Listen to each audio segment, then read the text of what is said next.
قوم سمود اور قوم عاد، وہ زمین پر رہنا اپنی توہین سمجھتی تھی. وہ قوم تھی، وہ پہاڑوں میں رہتی تھی. صرف رہتی نہیں تھی، پہاڑوں کے سینوں کو چیر کے اس کے اندر اپنے گھر بناتی تھی. آج بھی اگر آپ عرب ممالک والی سائڈ پہ جائیں، مصر میں جائیں، ادھر ابھی بھی جو ہے نا پہاڑوں میں بنے ہوئے گھر موجود ہیں.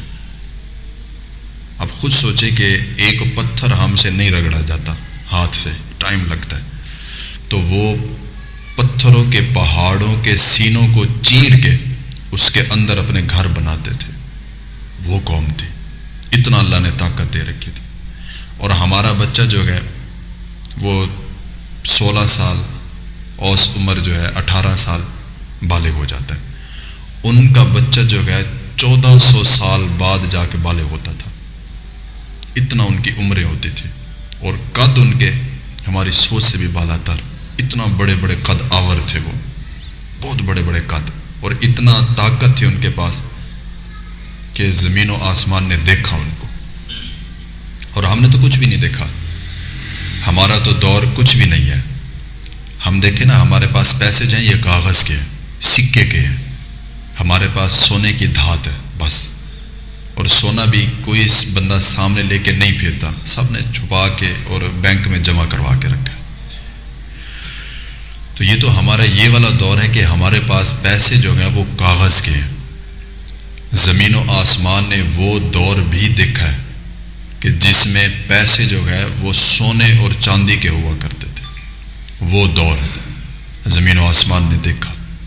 یہ قوم جو تھی یہ وہ قوم تھی کہ جن کے پاس پیسے جو ہے وہ سونے کی شکل میں موجود تھے. سونا خرید و فروخت جیسے کرتے تھے تو بدلے میں سونا دیتے تھے. وہ دور تھا. تو زمین و آسمان نے ان کو بھی دیکھا. اب بتانے کا مقصد یہ ہے کہ اتنا طاقتور، اتنا قد آور اور پہاڑوں کے سینوں میں گھر بنانے والے، سونا اور چاندی کے ساتھ خرید و فروخت کرنے والے نہیں رہے، چلے گئے. نام و نشان بھی نہیں ہے. قرآن مجید میں رب تعالیٰ فرماتا ہے نا کہ ایک دن ایسا آئے گا کہ تمہیں بھلا دیا جائے گا. صرف بھلایا نہیں جائے گا، یوں بھلا دیا جائے گا کہ جیسے تم تھے ہی نہیں. یوں بھلا دیا جائے گا. ایک وقت آئے گا ہم میں سے پتہ نہیں کون چلا جائے اور ہم باقی دیکھیں گے کہ اس کو یاد بھی نہیں کرے گا کوئی. ختم ہو جائے گا سب کچھ. اللہ تعالیٰ فرماتا ہے کہ درگزر کرنا، اچھی بات کرنا، یہ صدقے سے بھی زیادہ اچھا ہے. اگر کوئی ٹوٹے ہوئے دل کے ساتھ تمہارے پاس آیا، کوئی روتا ہوا آیا، تو تم نے اس کو حوصلہ دیا، سہارا دیا، اور اس روتے ہوئے کو ہنسا دیا، خوش کر دیا، تو یہ تمہارا صدقہ کرنا اس سے بھی زیادہ افضل ہے. لیکن آج کسی کے اندر طبیعت میں ٹھہراؤ ہی نہیں ہے.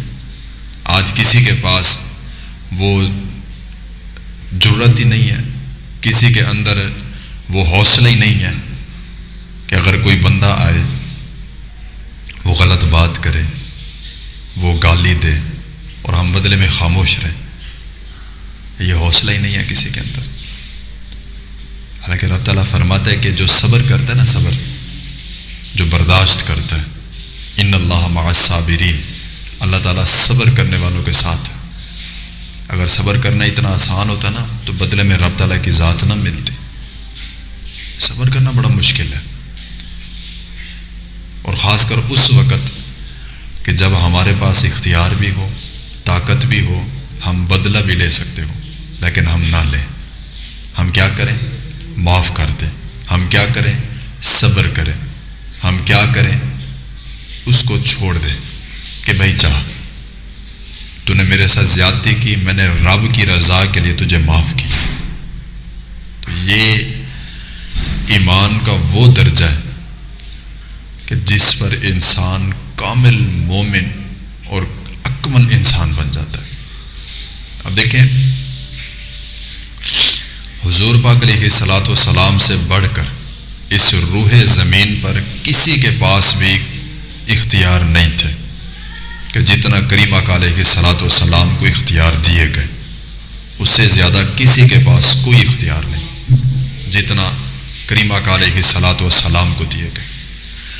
اگر کریم آقا علیہ الصلوۃ والسلام کے پاس اتنا اختیار ہونے کے باوجود بھی کریم آقا علیہ الصلوۃ والسلام نے معاف کرنا، درگزر کرنا، صبر کرنا، اس کو اگر اہمیت دی ہے نا تو سمجھ لیں کہ اس میں کوئی بات ضرور ہے، سمجھ لیں کہ اس کا ثواب اور اجر بہت زیادہ ہے۔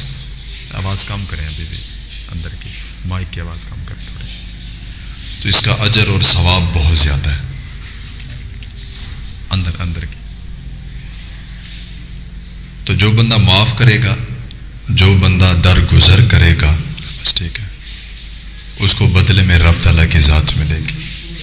آج ہم اللہ کی ذات کو ڈھونڈتے ہیں کہاں؟ مدینے میں۔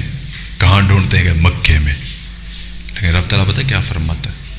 رب تعالیٰ فرماتا ہے مجھے کہیں ڈھونڈنے کی ضرورت نہیں، کہیں جانے کی ضرورت نہیں۔ پتہ ہے رب تعالیٰ کی ذات کہاں ملتی ہے؟